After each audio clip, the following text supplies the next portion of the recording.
Hey YouTube! I finally had enough time to get on to cleaning up the Marauder. Clean your guitars up. What a difference it's made. I mean, this one I got it in a trade. I think I set it up about 2 years ago or something like that, so it was still playing pretty good. It's just, see the difference it makes when you just clean it, just looking at it. I don't know, it's probably even noticeable there. It was just a case of, there was stuff spilt on it and it was just a bit manky, and like, see the screw holes where the pickups go in, just general grub round about it. So, take the pickups out, give it a clean, just kitchen towel and soapy water really, and then cleaned it up a bit. What a difference. I really noticed this very much the other day. I tried to sell my, a guy was interested in buying my Squire Bullet, and I was very not wanting to sell it really. Now I think I sabotaged it unintentionally. I wasn't thinking this way, but it'd been sitting in a case for a long time. The strings were a bit rusty, just generally a bit sort of unloved looking, but I kind of didn't want to look at it. I just wanted to give me the money, take it away. And when the guy took it out of the case, it was like, oh, it really was. It's like a sick thing, just with dirt and stuff on it. It wasn't pure manky, but when I got it home, I already said he didn't end up not buying it. I stripped it down and cleaned it, put it back together again. It's amazing. Same thing happened with this. This is a much better guitar than it was yesterday. Really just being clean and playing well. So do that. And there's not really any super complicated things to do. I mean, okay, I did the earth wire came off this. I had to put it back on again. But apart from that, just really you're changing the strings, take it off, polished up the frets a bit, give it a bit of a wipe, cleaned like the bits behind, round about the truss rod cover, it was all black and manky looking. It was just a case of just giving it a bit of a wipe with a kitchen towel and some soapy water, or like the soapy water I'm using is this. What's it called? I got it at the pound shop ages ago. Home and Office screen cleaning gel with anti-static, just like a sort of soapy thing. Just using that, just to basically get the dirt off. And what a difference. So this one does have bizarre pickups in it. This is the Marauder copy. It's an Avon Rose Morris. When I got it, it didn't have this badge on it. It had 2 holes, and I've got an Avon Rose Morris base. And I was looking at the holes, the 2 holes, because it's actually, let's say it's like a metal badge. It's held on with 2 wee pins, 2 wee nails. Well, I thought that used to be a Rose Morris. Someone taking it off, it's kind of, which I can understand, because it's almost like they ordered that. I think it was probably maybe cheaper, rather than getting the Japanese factories to build the guitar and put your own brand on it. You get it without a brand and you just stick physically with a hammer, your badge of your guitar, of your shop on the top. I've been Rose Morris in Denmark Street. And on this one, obviously that's great on all his Paul, but this has got a smaller headstock, so it has to go on at a funny angle. Actually, it kind of works quite well if I hold it at that exact angle. Makes it level. But I had this, and then I think it was a week after this, I thought, I might maybe see if I can get one of those Avon badges, maybe 20 quid for it or something like that. And I found a smashed up and really crappy Avon Les Paul in a charity shop just up the road. The body was all split and stuff. The neck, I'm going to be able to salvage the neck. I'm not sure exactly what I'm going to do with it yet, but I've got a neck from it. And it was a tenner. So that's where the badge comes from. In some cases, I was believing that, I remember I've told this story many times, but that EBO that I had it and I converted it into a 6-string baritone, and my pal thought, oh, that's great, I really want one of them. And he sent me a picture online. He was like, what is this the bass you've got? And I was like, up here, yep, that's it. And then he bought it, and it was nothing like the bass I had. It said Avon Rose Morris Foreign, which I seem to remember, which this one says. So I think the Avon Rose Morris Foreign are not so good, but I'm not 100% sure on that. This is, obviously the badge isn't from this guitar, but it would have been, if it just says made in Japan, there's a chance it's going to be like this. Whereas if it says foreign made in Japan, look at it first. But this EBO I got, it did look the same as the one I had in a photo, but the neck was plywood. It was like plywood on its edge going that way, and the fretboard was plywood, and the tuners looked the same as the ones that were on mine, but when I've taken the tuners off, these screws don't work. Instead of having 4 screws to hold the tuner on, it had 2 screws, and it had like been moulded to make it look like it had 4 screws in it, and the machining bits were like chrome covered plastic, and the body was it was awful. It was a terrible guitar. So be careful with Avon Rose Morris, but they do rock solid things. This thing's solid mahogany. It's not even pancake construction. I don't really know where it was made. I'd imagine all the Marauder copies you get will be this one. I'm also I'm not really sure how different this is from an actual Gibson one. I've never played a real Gibson one, but I can't really see it being any better. It's a total proper guitar. It does have a really tight radius on it, which is really bizarre. It's like a 7 1/4 inch radius, so like a vintage Fender. But according to my pal Scott, it's like, yeah, it's their take on a Tele Custom. And it's like, oh, right.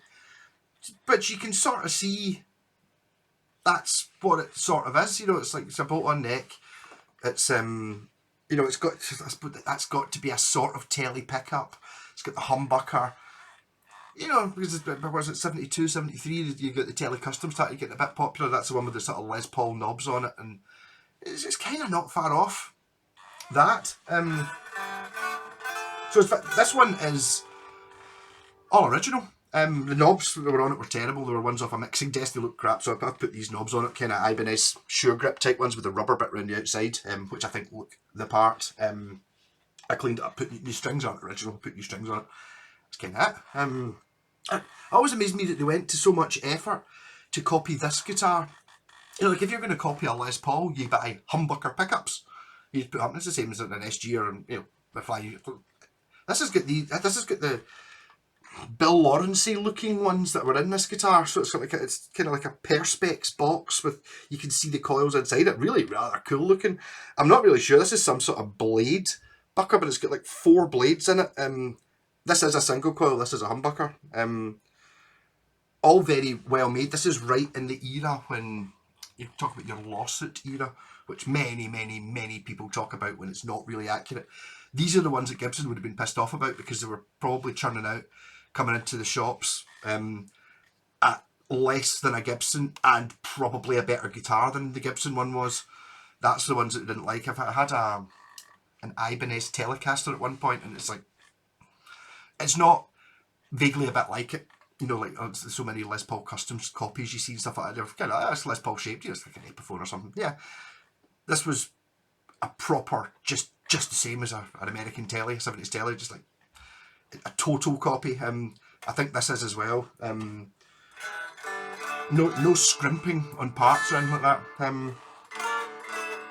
So now I'm going to say, I'm kind of a wee bit worried about it, to be honest. This I got in a trade, and I was never going to, I was like, I'd kind of distanced myself from it. But yeah, cool. I'll take it in a trade, I'll punt it, that'll be fine. Now that I've cleaned it up, actually I quite like it. It's like, I'm just one for really good guitars is my thing. You know, like I'm not really necessarily bothered about the brand or what shape it is or even what kind of guitar it is, but if it's a really good one, when you play it, it makes you do something different. You know, if this was, kind of looks a wee bit like, you know, the Epiphone, is it an SL it's called? It's kind of not 100 miles away from this. They're awful. It doesn't matter what it looks like. It's a bad guitar. This is, regardless of the looks, which I've kind of got used to. You know, it's got a flying V neck. I wish I hadn't put a flying V neck on it, but they put a flying V headstock on it, like an angle back with a volute. Flying V neck. It's Gibson scale. You've got the crazy pickups. There's quite a volume disparation. This is the bridge pickup. And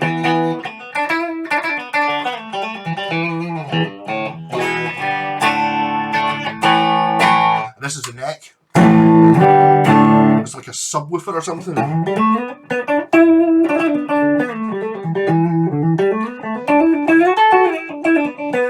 Which I think is what you're always really going to get.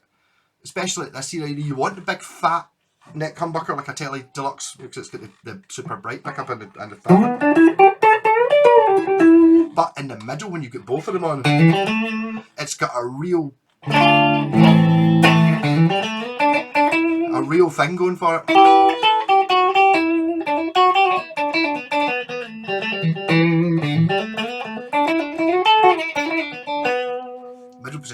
fantastic on this. Not that I don't like the bridge. Really spiky. Does not sound like a Gibson. Might put some a bit of a wee backing track in there and see what's going on. I've not worked out what I'm going to play first, so I'll have a wee go at seeing if I can get something that's on the drums.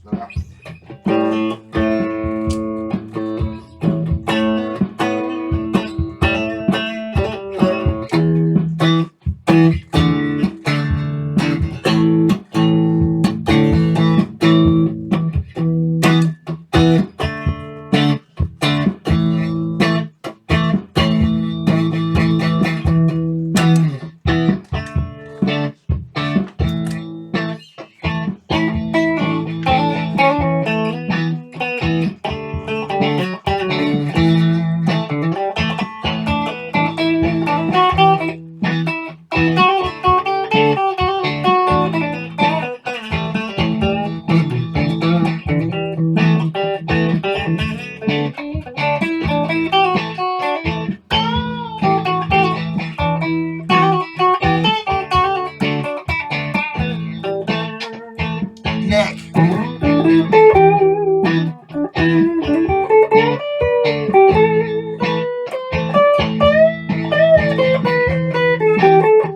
Well, this has got a Gibson style switch in it, as you know. The switch is kind of, it's not built in on the back. The switch kind of comes out here with big leaves.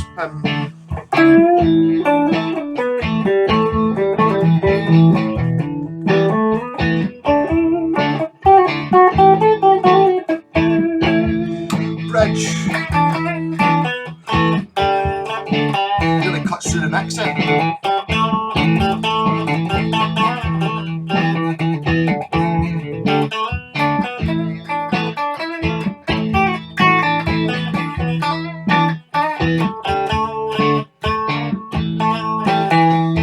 Rat pedal.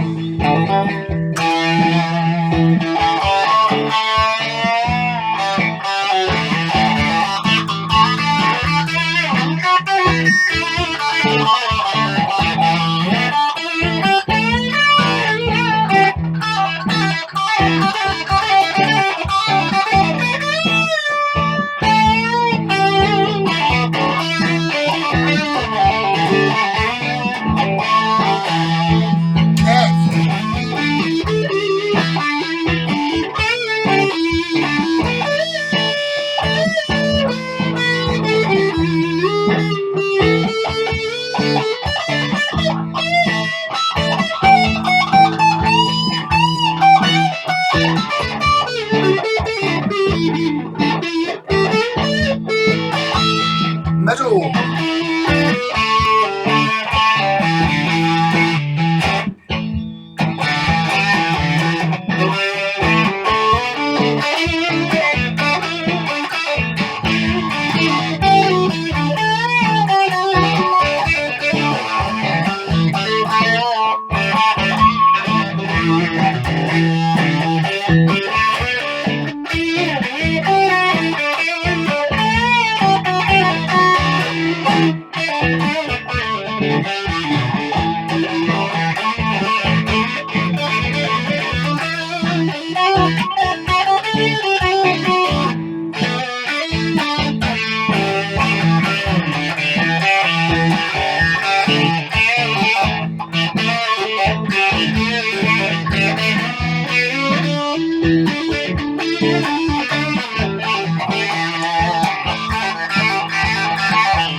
One of my favourite fuzz pedals. Probably doesn't really matter which guitar you play, they all kind of sound the same, but I like it.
In the middle position, the fuzz seems to have both.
I'm enjoying that fuzz pedal a little bit too much. Back on the rap.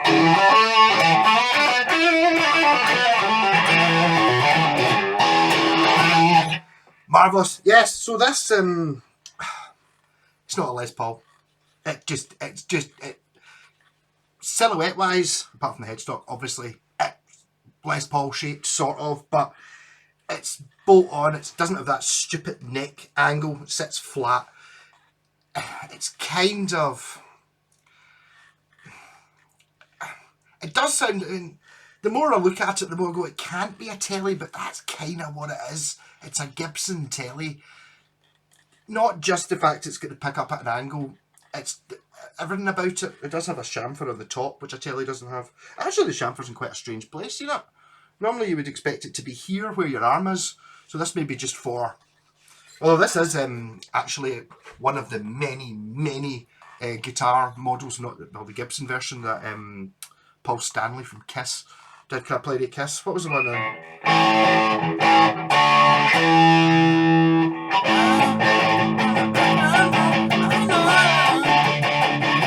Every day, rock and roll all night.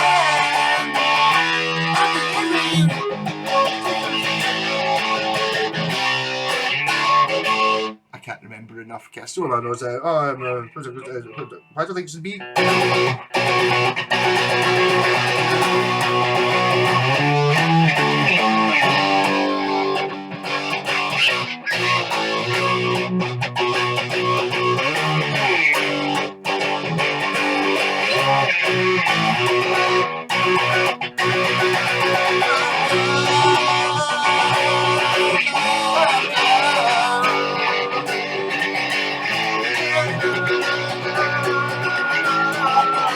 That sounds like something I can jam over, doesn't it? I assume it's meant to be me. What are the chances of that drum working?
Back to my Delamo fuzz.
I notice I lowered the strap there a little bit. Makes it a bit more rocking. I don't know if I like it though. I think I prefer it a wee bit higher up.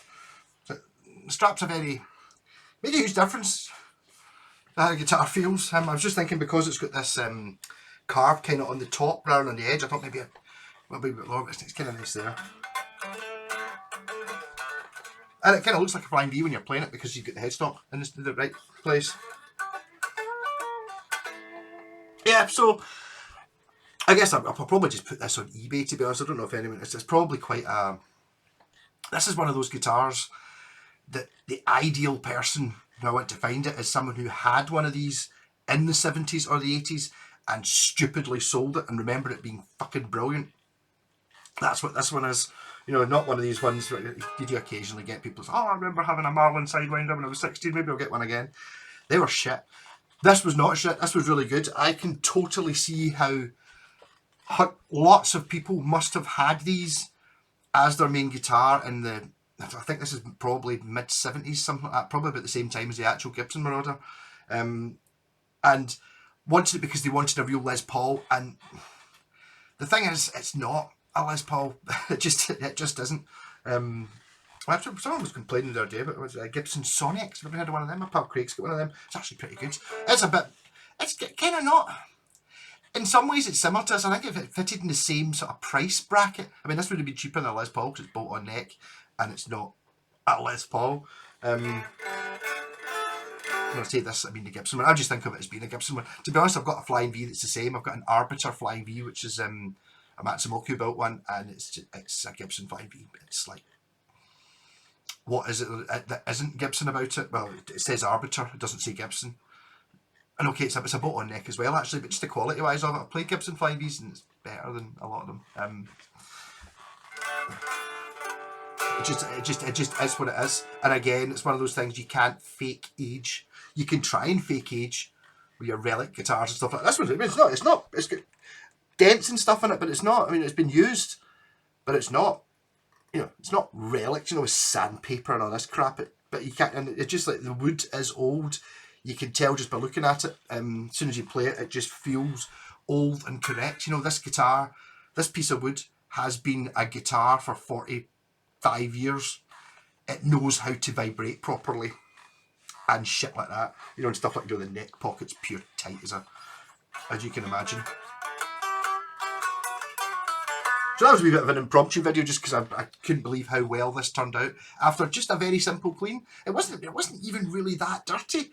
But what a difference. I think it got. It was something that had been spilt or discoloured around the edge of the scratch plate. So it just looked, yeah. So I just cleaned it. What? It absolutely pops. So, yeah. So, as I said there, when you're looking at the Avon Rose Morris, the same with a lot of these guitars. They might even be made at the same time. You know, the cheap shit Les Paul copies. They probably did have a Les Paul that was like 100 quid. But at the same time, they might have had a Les Paul that was 400 quid. So it would be like this, you know, where it's just like, it is just a Gibson Les Paul, but with a different badge on it. As opposed to being, you know, like a significantly cheaper guitar. It's like, you know, oh, are Ibanez good? Yes, Ibanez are really good, same with Yamaha. But it's like, oh, I've got a Gibson that's better than your Yamaha. And it's like, well, my Yamaha is the £150 Pacifica. And your Gibson costs $2,500. Yes, your Gibson's better. Oh, my Gibson's better than any Yamaha, is it? Fuck. Spend £1,000 on a Yamaha's better than £2,500 Gibson. They do expensive ones and cheap ones. You don't get shit Yamahas though. Yamaha I don't think make anything shit apart from. Me and Scott have talked about this. There's a crazy brother or something, or an unwanted child somewhere who does mad stuff. You know, like sort of funny looking drum machines and that plastic easy guitar, stuff like that. Mad concept things, which they work, but not a good idea.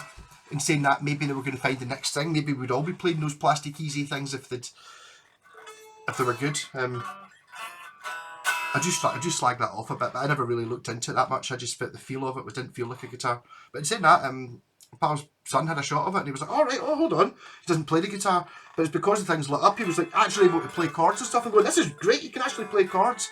It's when you're used to playing strings and stuff, having like buttons and stuff doesn't cut it. And I don't really want it to light up.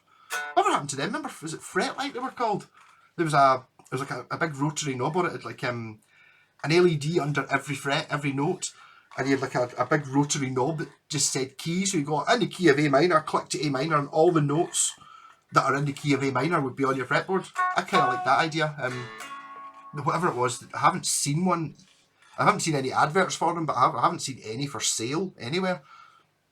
Just disappeared. I suppose it's one of those things again that, what guitar do you put it in? Because you've got to put it in the guitar. And that's where my, I'm just rabbiting on now. Who cares?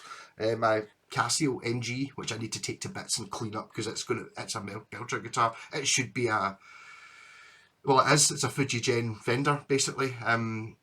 So what they did, they had this mad MIDI system in it, which is all built into the guitar, you know, big circuit boards and lots of crap in the guitar with a MIDI pickup. But what they did was they put it in a £1,000 Fender Stratocaster. They didn't do a deal with Fender, which they fucking should have. So it had a Strat headstock and it said Fender MIDI guitar. Bet you that would be worth hundreds of money. They didn't. They just put their own headstock on it. It says Casio. So you go, Casio? What, that company that makes, you know, watches and cheap calculators? Yes, it is. But at the time, Casio were a big, well, a proper techno giant. They shouldn't have put Casio on the headstock of the guitar. But that was the other thing about what guitar do you put it in? You know, it's like it's got to go in the guitar. You can't attach it on. Whereas the Casio guitar was like, I think it was £1,600, which is very expensive for a Stratocaster. But that was in 1987. It was £1,600. So that's 4 or 5 grand, something like that these days. Hence why they're not highly regarded. You can pick them up for a few £100 though. If you get one that works, they're totally worth it. I need to seriously dig into that. I need to get a proper MIDI module to actually have good sounds for it. I just don't have room for a keyboard in here. Yeah, but that's the system that actually did take off was the Roland system, which actually the Casio has a Roland pickup in it. But the Roland's got, like, you know, the pickup you can stick in whatever guitar you've got. So you stick it on this, bang, in there. You get a bit you stick on your Strat button with like a 12-pin socket. It runs all that into your effects processor thing, the brains of the whole thing, and then you plug it into your amp and you've got MIDI, and it means you can put it on the guitar you want. You don't need to put it on a Strat. You can put it on a Les Paul, you can put it on this, you can put it on anything. So that did well, even though it's not as good a system as the Casio one, because the Casio one, all the shit's inside it. So what it sends out of it, it's just got a MIDI socket on it. That MIDI lead is a powered MIDI signal that you just stick into anything with a MIDI in and it'll do something. Even if it's no, not meant to. I mean, I had it plugged into my MIDI drum kit. You can plug it into, you know, anything. It does stuff that way, but that was a powered signal, whereas the Roland one, you've got an unpowered pickup signal that goes down through like a unit thing to change it into a different type of lead, and then sends that. I think it probably sends the six individual saddles. Actually, is probably how it does it, along a big cable, like a pure super mega tiny voltage, tiny amperage signal goes around it, goes along this big cable, and then goes into your synthesizer where it gets processed. Whereas like the Casio, it comes out the pickup, goes into the circuit board, and gets processed immediately, and when it gets sent out, it's powered. So the latency is much less than a Roland system. I kind of went off a good bit off topic there. I've been talking for half an hour, but I'm really enjoying this guitar. I'm really enjoying that wee cheap fuzz pedal as well. Someone actually told me to try another fuzz pedal. I need to look through. I can't remember what it was called. Like a £20 fuzz, and it's like that's all that was. Just a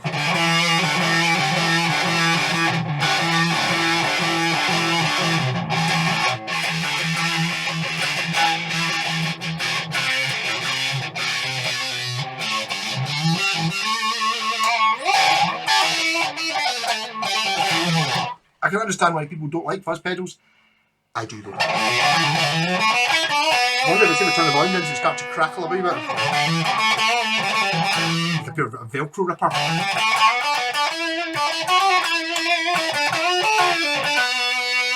Not really, on the side. Listen to that volume control. That's a beta pot. There you go, at like 1, 2, 3, 4, 5, 6, 7, 8, 9, 10.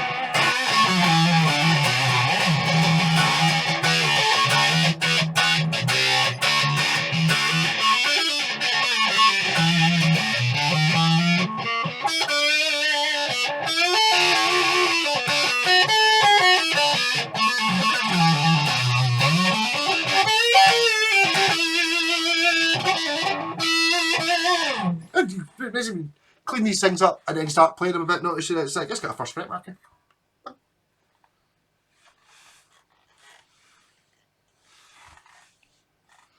None of them have a marking on the first fret. It's also good. I noticed it on the edge there, actually. So yeah, first fret marking.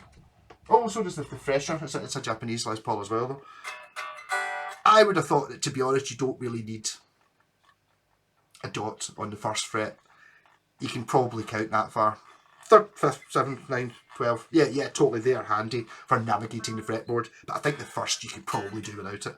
That's obviously an aesthetic choice. Oh, incidentally, this also has the Gibson truss rod on it. The one you need, the special spanner, which I've got. If you've got a Gibson, don't try and adjust it with like a socket set or a pair of needle nose pliers because they just chew up. I've seen so many guitars like that. Just buy the proper wrench. Might be a tenner or something, but it's worth it. So that's what this has got. It's not like an Allen key. It's like a hex bolt thing. Which makes it, I wonder if that points to what factory made it. My Washburn 8-string bass has it as well. Some Japanese guitars have it, some don't. It's a bizarre thing. It's not as good a system, you know. I mean, well, an Allen key, basically a bullet truss rod's the way to go. I don't have any bullet. I do. This is the truss rod you want. If you were to design your own guitar and to design the best guitar, that's the truss rod you want there. Might be a bit ugly, but you can totally see it. The bullet one sticking out, you can see exactly whether you've got the right Allen key rather than looking in a dusty hole that you're kind of like poking away at and just thinking, oh, and then if you put the wrong Allen key in, you might chew it up. And yeah, it must be a price thing. I think where's the Roadster? It's a more modern version of that. Ah, see, it doesn't. So the difference between the Roadster, that's, I would have said, it's not too bad actually. In fact, it kind of does actually. It does have. So you can totally see the truss rod. I think it does have a pull-up truss rod. It's just it doesn't stick out, so you can see it. So okay, sorry, I retract that. Ibanez still developing shit good. That could be a slightly advantageous thing. Trying to look at truss rods. I wonder what's the Destroyer got actually. It's the same. It's got like a slightly protruding. Yeah, so there you go. The things you learn without even thinking about it. Rock on! Catch you later!